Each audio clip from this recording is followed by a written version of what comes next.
ug ayaw ninyo pasub-a ang Espiritu Santo sa Dios, kay ang Espiritu mao ang patik sa Dios diha kaninyo, alang unya sa adlaw nga lawason kamo sa Dios. Unsa may makapasubo sa Espiritu Santo? Di man kung magsubo na gani na, diya ka makabsag kalinaw.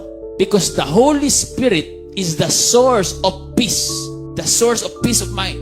Ang kalinaw, mao ka na ang balang Espiritu.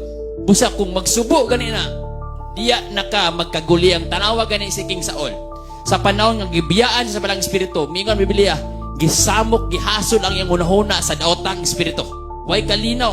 Kailangan kayo nga, dili na to pasubon ang balang Espiritu. Unsa may makapasubo sa iyaha? Nga mo resulta ni nga wala kay kalinaw.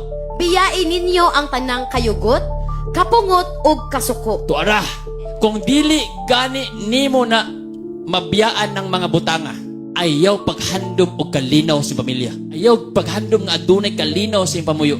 The Bible says, biyaan, talikdan, dili i-entertain. Kabalo kang lahom kay na, di ka langoy mo, langoy yuga. Lumos kinoon. Kabalo kang naipangag, nabulasot kinoon, kabalo kang kurinti imong gigunit.